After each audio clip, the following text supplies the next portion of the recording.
அனைவருக்கும் என்னுடைய அன்பான வணக்கம். ஒவ்வொரு மனிதனுக்கும் வீடு கட்டி முடிச்சதுக்கப்புறம் ஒரு பிரச்சனை வரும். இந்த வீட்டில் சில பழைய பொருள்லாம் சேர்ந்துருக்கும்.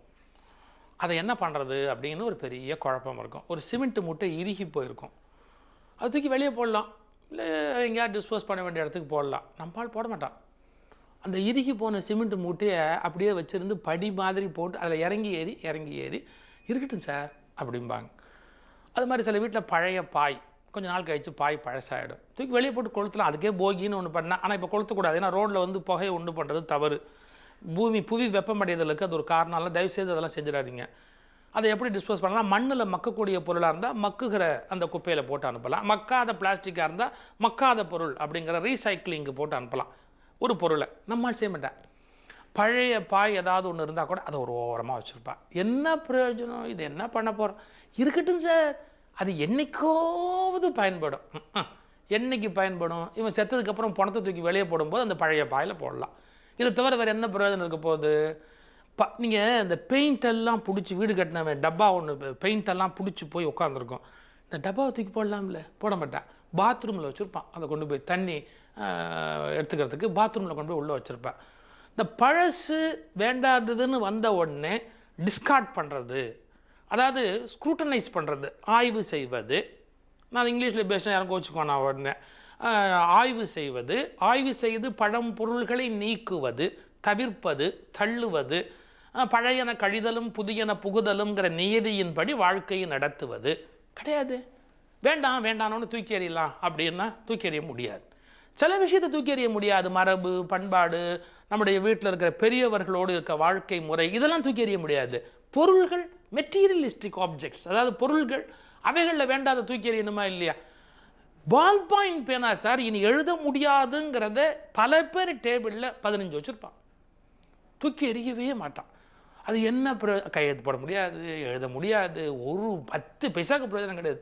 ஆனால் அந்த பால் அதுக்கு பல பேர் சொல்கிறான், இந்த மேஜையில் உட்காந்துருக்க இவனே யூஸ் இல்லாத ஆள் சார், இவனை தூக்கி எறிய முடியுதா? முடியல. அவன் மேஜையிலையும் தூக்கி எறிய முடியாத 10 பேனா வச்சுருக்கிறான். நம்ம என்ன சார் பண்ண முடியும் அப்படின்னு நம்ம கீழே இருக்கும்னு சொல்லிட்டு போயிட்டு அந்தாண்டு இருக்கிறான். எழுதாத பேனா அது எதுக்கு வச்சுருக்குறோம்? இந்த ரயில்வே டிக்கெட்டு, பஸ்ஸு டிக்கெட்டு, போயிட்டு வந்த டிக்கெட்லாம் பல பேர் அப்படியே வச்சுருப்பான். நீ கணக்கு கொடுக்க வேண்டியிருந்தால் டிக்கெட் வச்சுருக்கிறதுங்கிறத பற்றி தப்பு இல்லை. அதெல்லாம் இல்லை. சில பேருக்கு யாருக்கும் கணக்கு கொடுக்க வேண்டிய அவசியமே கிடையாது. வந்து இறங்கினம்மா, வெளியில் டிக்கெட்டை வாங்கலையா, உடனே கிழிச்சு டஸ்ட்பினில் போட்டு முடிச்சாச்சு அப்படின்னா பல நன்மை உண்டு. சில பேர் அந்த கையில் ஒரு ஹேண்ட்பேக் வச்சுருப்பாங்க. அந்த பேக்கே ஒரு 8 மாத கர்ப்பிணி மாதிரி இருக்கும். அது உள்ள எல்லாத்தையும் திணிச்சு வச்சுருப்பான். எப்போ தேடுறதா இருந்தாலும் அதை மொத்தமாக கவுத்து கொட்டி அதுலேருந்து ஒரு பின்னு, ஒரு சாவி, எது தேடுறதா இருந்தாலும் அவ்வளோ பெரிய அதாவது ஒரு நடமாடும் குப்பை தொட்டி அதை கையிலேயே வச்சுக்கிட்டு எல்லா இடத்துக்கும் போயிட்டு எல்லா இடத்துக்கும் திரும்பி வர, இவை நல்ல பழக்கம் அல்ல. உடம்புல ஆரோக்கியத்தை பற்றி டாக்டர் என்ன சொல்கிறாருன்னா, டாக்ஸின்ஸ், நச்சுப் பொருள்கள் உங்கள் உடம்புல தங்கி இருந்தது அப்படின்னா உங்களுக்கு நிறைய நோய்கள் வரத்துக்கு வாய்ப்பு இருக்குது. அப்போ என்ன பண்ணுறாங்க? டாக்ஸின்ஸை ரிமூவ் பண்ணுங்க சார் அப்படிங்கிறா. நம்முடைய வியர்வை துவாரம், சிறுநீர், அப்புறம் கண் வழியாக வெளியேறுவது, இப்படி நூற்றுக்கணக்கான முறை இருக்குது. நம்முடைய உடம்பில் தேறுகிற அந்த நச்சு பொருள் எப்படியும் வெளியேற்றப்பட வேணும். அது வெளியேறலை அப்படின்னு சொன்னால் நோய் இல்லாட்டி கூட நீங்கள் நோய்களில் படுற கஷ்டத்தை படுவீங்க. அதனால் மருத்துவர் என்ன பண்ணுறாங்க? டாக்ஸின்ஸை ரிமூவ் பண்ணுங்கள் உடம்புலேருந்து. இப்போ யோகா பண்ணுறது, இல்லை எக்ஸசைஸ் பண்ணுறது, இதெல்லாம் பண்ணும்போது என்ன ஆகுது? நம்முடைய உடம்பில் இருக்கிற நச்சு பொருள் எல்லாம் வெளியில் போயிடுது. நம்ம ஆரோக்கியமாக இருக்கிறோம்.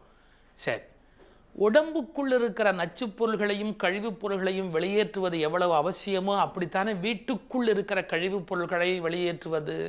நம்முடைய மேஜை, சில பேர் மேஜை ட்ராவை அப்படி திறந்தா அப்படி துணிச்சு வச்சுருப்பாங்கல்ல, பேப்பர் அது எல்லாத்தையும் போட்டு துணிச்சு.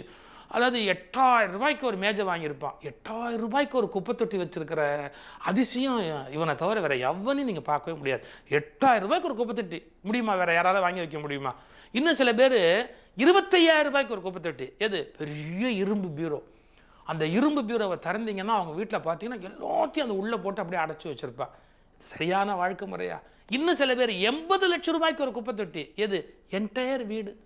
80 லட்சம் ரூபாய்க்கு ஒரு வீடு வாங்கி அவ்வளவு குப்பையாக வச்சுருப்பான். 80 லட்சம் ரூபாய்க்கு ஒரு குப்பை தொட்டி வச்சுக்கிறதுக்கு என்ன வாழ்க்கையாது? தேவையற்ற பொருள்களை உடனுக்குடன் வெளியேற்றுவது என்பது பெரிய சாமர்த்தியம் சார். நம்ம ஒரு நாள் உட்காரணும், வாரத்தில் ஒரு நாளோ மாதத்தில் ஒரு நாளோ உட்காந்து எல்லாத்தையும் திறந்து பார்த்து, இந்தாப்பா இதெல்லாம் தேவையில்லை, இதை எப்படிலாம் டிஸ்போஸ் பண்ணணுமோ எப்படிலாம் வெளியேற்றணுமோ அப்படி வெளியேற்றணும். காகிதத்தோடு சேர்த்துரு, பிளாஸ்டிக் பொருளோடு சேர்த்துரு. எப்படி வெளியேற்றுவது? இதற்காக நேரம் ஒதுக்குவது என்பது அவசியம். இப்போ ஒரு புதிய யுக்தி கூட வந்திருக்கு. என்னென்னு கேட்டால், அந்த எக்ஸ்சேஞ்ச் மேளான்னு ஒன்று வந்திருக்கு. இந்த சில பேர் வீட்டில் வந்து 40 வருஷமாக ஒரே குக்கர் வச்சுருப்பேன், 35 வருஷமாக ஒரே கேஸ் ஸ்டவ் யூஸ் பண்ணிகிட்டு இருப்பாங்க. தப்புங்க இதெல்லாம். ஏன்னா பழசு ஆக ஆக கேஸ் லீக் ஆகும், ஸ்டீம் வேஸ்ட் ஆகும் குக்கரில். அந்த பழைய பொருளையே வச்சுக்கிட்டு எதுக்கு புதுசாக வாங்குறது தான் அப்படின்னு பழைய பொருளையே வச்சுருப்பாங்க. அதுக்காக இந்த பொருள்களை உற்பத்தி செய்கிற கம்பெனியெல்லாம் ஒரு அருமையான ஐடியா கண்டுபிடிச்சாங்க. என்ன, சும்மாவாது எக்ஸ்சேஞ்ச் மேளான்னு ஒன்று வச்சு, இல்லாட்டி இந்த பயல்கிட்ட புதுசு வாங்க வைக்கவே முடியாது. அதுக்காக ஒன்று ஆரம்பித்து, கொண்டாந்து கொடுங்கப்பா, நாங்கள் அதுக்கும் காசு கொடுப்போம். அதுக்கு ஒரு 1000, 1500, 500ன்னு போட்டு பழைய மிக்சி, பழைய கிரைண்டரு, பழைய குக்கரு, பழசெல்லாம் கொண்டாந்து கொடுங்க, நாங்கள் இதெல்லாம் வாங்கிக்கிட்டு உங்களுக்கு புதுசு கொடுக்குறோம். விலையை என்னமோ அட்ஜஸ்ட் பண்ணுறாங்களாம், நமக்கெல்லாம் தெரியாது. ஏதோ அந்த விலையை அதில் ஏற்றி வைப்பாங்க சார், அந்த விலையில் குறைச்சி வைப்பாங்க சார்ங்கிறாங்க. அதை பற்றி நம்ம கவலை இல்லை. இவன் வீட்டிலேருந்து ஒரு குப்பை தொட்டியை வெளியே கொண்டு போகிறாங்க பாருங்கள், அதுக்கே ரொம்ப பெருசாக பாராட்டணும். எக்ஸ்சேஞ்ச் மேளான்னு ஒரு சின்ன ஜோக்கு.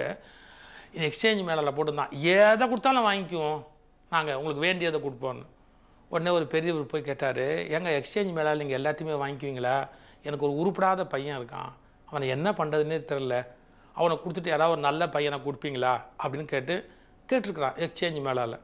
அந்த எக்ஸ்சேஞ்ச் மேளா நடத்துகிறவர் கேட்டார், உங்கள் பேர், உங்கள் அட்ரஸ்ஸு எல்லாம் கேட்டோன்னே, சரி சார் நேற்றுக்கே உங்கள் பையன் ரிஜிஸ்டர் பண்ணிட்டான் சார், எனக்கு ஒரு உருப்படாத அப்பா இருக்கிறாரு, அவரை வாங்கிக்கிட்டு வேறு யாராவது கொடுப்பீங்களான்னு கேட்டிருக்கிறான், அவன் பேர் லிஸ்ட்டில் இருக்குது சார், இப்போ என்ன பண்ணலாம் பாருங்கள். மனிதர்கள் அடுத்தவனை உருப்படாதவன்னு முடிவு பண்ணுறான். பொருள்களில் உருப்படாதது, தேவையில்லாதது. பழைய டிக்கெட் கூட பல பேர், சினிமா டிக்கெட், எப்போவோ போயிட்டு வந்த சினிமா டிக்கெட் அவங்க பையில் அப்படியே வச்சுருப்பாங்க, அவங்க பேக்கெட்டில் அப்படியே வச்சுருப்பாங்க, சட்டை பேக்கெட்டில் வச்சுருப்பாங்க. பயனற்ற பொருள்கள்.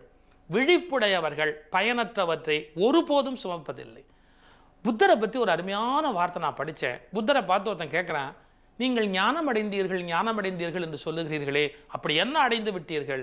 புத்தர் சொன்னார், நான் எதையும் அடையவில்லை, தேவையற்ற சுமைகளை இறக்கி வைத்து விட்டேன். என்னிடத்தில் இருந்த அவசியமற்றவை நான் இறக்கி வைத்து விட்டேன், என்னிடத்தில் இருந்த குப்பைகளை நான் வெளியேற்றி விட்டேன் அப்படின்னார். ஞானம் அடைதலுக்கு இலக்கணமே புத்தர் சொல்லுகிறார், உன்னிடத்தில் இருக்கிற அவசியமற்ற குப்பைகளை எல்லாம் வெளியில் எடுத்து வைத்து விடுவதுதான் உண்மையாக ஞானம் அடைதல் என்றார். இது உள்ளத்தில் மட்டுமல்ல புறத்திலும் நடக்க வேண்டும், புறத்தில் மட்டுமல்ல உள்ளத்திலும் நடக்க வேண்டும். எப்படி உடம்பு டாக்ஸின்ஸ் என்ற நச்சுப்பொருள்களை வெளியேற்றுகிறதோ, அப்படி மனிதனும் தேவையற்ற கழிவுகளையும் குப்பைகளையும் முறையாக வெளியேற்றினால்தான் நிறைவான, சரியான, உயர்ந்த ஒரு வாழ்க்கையை வாழ முடியும்.